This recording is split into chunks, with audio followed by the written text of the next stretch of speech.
Bonjour à toutes et à tous. Deuxième jour d'études. On va ici parler de la troisième dia, qui est celle de première période du XVIIe siècle, ou les soubassements de la société moderne. J'ai croisé les informations avec les notes de Manon Marraine, donc merci à elle pour le partage. Donc au XVIIe siècle, on parle du 2600, etc. Euh, et aussi avec les notes de cette synthèse que j'ai partagée dans les notes. Du coup, si vous ne l'avez pas, n'hésitez pas à la demander. Elle est très très précise. Enfin, je l'aime beaucoup. Je ne sais pas qui l'a fait, parce que j'ai reçu ça de quelqu'un qui l'a reçu de quelqu'un qui l'a reçu de quelqu'un. Mais si la personne veut bien se manifester pour qu'on la remercie, ce serait cool. Je la trouve très sympa. Donc voici le début. Donc, on parle ici donc de 1600, donc c'est une société traditionnelle jusqu'au sortir du Moyen-Âge. À l'époque, les conditions de vie, donc c'est une économie de subsistance et de survie, ils ont à peine de quoi manger. Les populations, quant à elles, sont exposées aux aléas de l'existence, donc les guerres, les famines, les épidémies. L'espérance de vie est vraiment très limitée et ils sont très dépendants des conditions climatiques. À l'inverse, ici, voilà, on a froid en hiver, on fait un feu, on a chaud en été, paf, ventilation, etc. Là-bas, non, t'es dehors, t'es à la rue, t'as intérêt à assumer. C'est pour ça que c'est extrêmement dur de survivre à ce moment-là. Vraiment un peu les clichés qu'on a du Moyen-Âge quand on parle de la pauvreté, etc. À l'époque, donc c'est très hiérarchisé, il y a une hiérarchie sociale et une autre forme d'autorité. Donc la religion chrétienne à l'époque, elle constitue le fond, quand on dit chrétienne c'est pratiquement catholique dans la majeure partie, donc constitue le fond quasi incontesté et incontestable du vécu des gens. Donc mentalité, savoir, ordre social, et à l'époque, on parle de remettre l'église au milieu du village, donc c'est de réaffirmer les valeurs de l'église, celle qui décide tout. Donc ils ont un droit incontestable et un pouvoir incontestable. La structure société hiérarchique, cette hiérarchie est constituée et vue comme un droit divin.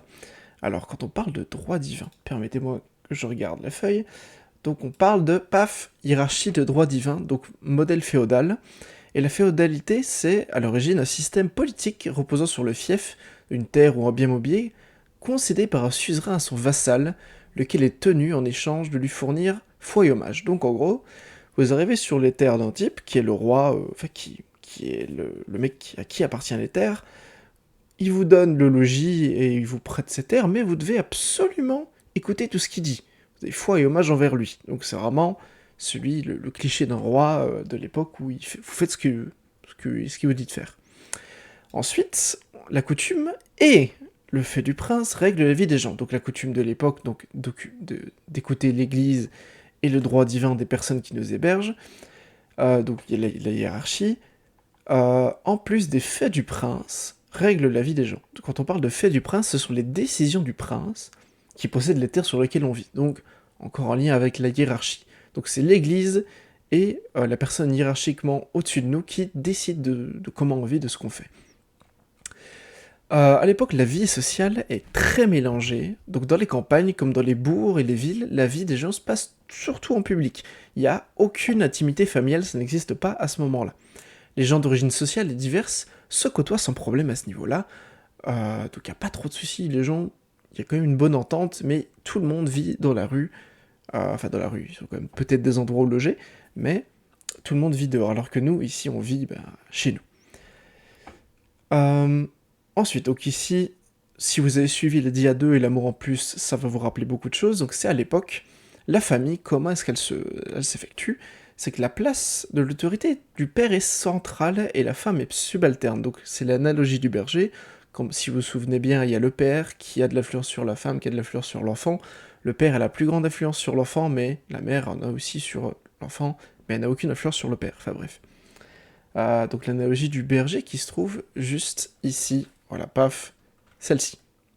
On parle bien de ça. Donc comme dans l'Antiquité, les enfants sont soumis au père. Donc jusqu'au XIIIe siècle, dans le sud de la France, le père pouvait encore tuer son enfant, dans le plus grand des calmes, sans dommage pour lui. Donc vraiment, il y avait un trop grand pouvoir, et c'est l'Église qui s'est rendu compte que c'était pas ouf. Du coup, ils sont tâchés d'atténuer et de réglementer ce pouvoir, donc en disant que les enfants sont des cadeaux de Dieu et qu'il faut les protéger. Mais comme on l'a vu dans les documents précédents, il y a eu quand même plus d'abandon, parce qu'on ne peut pas tuer son enfant, mais l'abandonner c'est encore calme, tranquille. Mais voilà, c'est mal vu, mais c'est encore tranquille de pouvoir l'abandonner, mais on ne peut plus le tuer. C'est déjà une petite avancée. Donc la place et le statut de l'enfant de l'époque. Donc petit rappel historique et étymologique. À l'époque, on parle de pédagogos, donc ce qui signifie en Grèce, en grec bien sûr, de conduit, qui conduit les enfants, tandis que le terme latin éducare signifie conduire hors d'eux. Ces deux termes, quant à eux, renvoient à une réalité qui supposait une différence et un passage entre le monde des enfants et celui des adultes, c'est-à-dire un souci éducatif à l'égard des enfants. Donc il n'y avait pas vraiment de grosse transition entre l'enfant et l'adulte, on s'en occupait pas. Et justement, on va en revenir plus tard ici. La place et le statut de l'enfant, on s'en occupait pas, donc comment est-ce que on faisait pour essayer de s'en occuper? Le petit enfant de 6 à 7 ans, il compte pas. Il sert à rien, donc il y a beaucoup d'infanticides, et aussi dû aux conditions de vie et au le taux de mortalité est très important, vu que de 6 à 7 ans, on est encore très fragile, surtout vu les conditions de l'époque. Très compliqué de survivre. Au sortir de l'enfance, l'enfant est mêlé à la vie des adultes. Donc il sort de l'enfance quand il a l'âge de la raison. À voir comment est-ce que eux jugeaient l'âge de la raison. On va regarder sur internet, paf, j'ai même pas fait la recherche, je suis désolé. Donc l'âge de la raison, il n'y a aucune info, il n'y a pas vraiment l'âge de la raison, on parle de 7 ans. De 7 à 10 ans, pardon. Voilà, donc 7 à 10 ans, paf, t'es un adulte.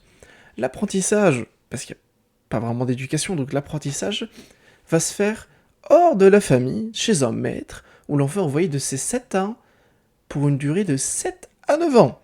Il sort de là, et il devient ce qu'on appelle un petit adulte, donc on appelle un adulte miniature, mais ça n'a aucun rapport avec la taille de la personne, c'est surtout au niveau de l'âge. Donc presque adulte, quoi. Donc ça, scène de village, etc. Les gens vivent dans les rues, ils font leur tâche dans les rues, comme on le voit. Ici, c'est pas dans les rues, c'est à l'intérieur. Ok.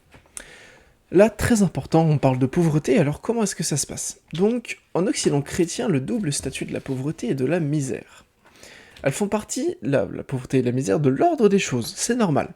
La précarité est l'eau d'une grande partie de la population, tout le monde est pauvre, c'est un peu la classe moyenne, c'est la pauvreté. Vraiment, le starter pack, il est pas ouf à l'époque, on n'a pas à se plaindre ici. Donc la pauvreté est le visage du Christ. Pourquoi est-ce qu'on dit ça? C'est parce que le Christ, dans la Bible, il est pauvre et généreux. Donc on suit ses traces. C'est pour cela que l'aumône fait partie des obligations de la morale religieuse, d'où la naissance de l'ordre des mendiants. Donc l'aumône, c'est le fait de faire un don charitable aux pauvres. Donc c'est obligé, tu vois un pauvre, tu le check et tu lui donnes un petit sou. Alors qu'ici, place Saint-Lambert, la plupart des gens les snobent. Du coup, très différent à l'époque. La naissance du coup de l'ordre des mendiants. Alors qu'est-ce que l'ordre des mendiants? On va regarder ça tous ensemble. L'ordre des mendiants. Donc c'est un ordre religieux qui dépend de la charité publique pour vivre. Donc qui dépend de l'aumône. En principe, il ne possède ni individuellement ni collectivement de propriété. Donc ça n'appartient à personne. C'est tout le monde donne de la charité pour que les gens puissent vivre. Les religieux ont fait le choix d'une pauvreté radicale pour témoigner de l'évangile. Alors, pour ça qu'on dit que la pauvreté, c'est normal, c'est l'ordre des choses. Les 4 évangiles, alors qu'est-ce que l'évangile? Ce sont les 4 évangiles qui sont des chapitres de la Bible qui témoignent de l'enseignement de Jésus, à l'époque où il était encore vivant, et qui sont écrits par ces 4 apôtres qui sont Matthieu, Marc, Luc et Jean. Pas obligé de savoir ça, c'est juste pour que vous ayez une connaissance de ce qu'est l'évangile, si jamais, pour la réflexion, quoi. À l'époque, on parle de bons pauvres qui acceptent leurs conditions et qui sont prêts à travailler. Donc quand on parle de bons pauvres, on parle aussi, du coup, des gens qui acceptent leur sort et qui ne se révoltent pas. Ils sont en mode, ouais, tranquille, je suis pauvre, pas de soucis. Et là, dans les notes qu'on m'a passées, il y a une comparaison avec le cliché des chômeurs aujourd'hui. Donc, je parle de cliché de représentation, non pas d'un avis, hein, je témoigne de quelque chose que je ne pense pas. Donc, les pauvres, c'est un peu les chômeurs, qui acceptent leurs conditions, donc ils acceptent qu'ils sont chômeurs, on parle bien de clichés ici, et qui du coup sont prêts à travailler pour changer ça, mais aussi ils restent toujours dans la catégorie dans laquelle ils sont, donc il n'y a pas vraiment d'évolution.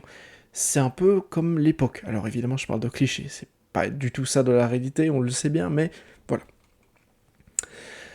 Donc la pauvreté et l'exclusion, encore une fois, le Moyen-Âge voit aussi les premières tentatives de règlement du vagabondage et de la pauvreté, donc autour de 1350 en France, en Angleterre et en Espagne. Les hôpitaux commencent à ouvrir par des ordres religieux, donc des ordres hospitaliers, qui sont parfois créés à cette fin. Donc l'ordre des hospitaliers du Saint-Esprit, ils accueillent les pauvres, les pèlerins, les malades, et avec parfois une place réservée aux enfants abandonnés. Donc l'hôpital du Saint-Esprit à Paris en 1363. Donc il faut se soumettre par contre pour accéder aux soins à un accompagnateur ou un accompagnement religieux. Donc tu dois suivre les enseignements de la Bible pour pouvoir bénéficier des soins. Hôpital vient du mot hospitalité qui est un lieu d'accueil.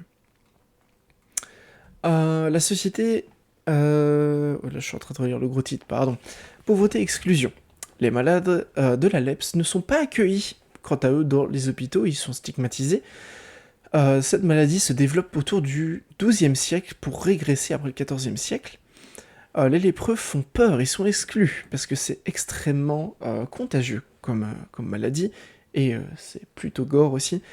Ils doivent donc se signaler aux autorités, dire ouais, je suis lépreux, et du coup, paf, on les met dans les lépreuseries. Donc ce sont des lieux qui sont créés en dehors des villes et les villages, ce sont des hôpitaux où on soigne les lépreux. Ce ne sont pas des fosses dans lesquelles on les enferme, pas de souci. Ils sont considérés donc comme pestiférés vu qu'ils ne sont pas accueillis nulle part. Ici, on voit une image d'un lépreux agitant sa cliquette pour dire aux gens de s'écarter et de ne pas l'approcher pour ne pas lui refiler la maladie. Et du coup, on se dit, ah, le pauvre, il est lépreux, paf, on sollicite l'aumône. Les gens vont se dire, je dois lui donner de l'argent, il en a besoin. Et voilà un peu les sources. Voici pour ce qui était du chapitre 3, ça va, j'ai duré 10 minutes plus ou moins. On se retrouve pour le prochain chapitre, je sais pas du tout de quoi ça va parler, mais on verra bien. Force à vous et bonne étude. N'hésitez pas aussi à lire de votre côté pour mieux comprendre. J'espère que ça a été clair.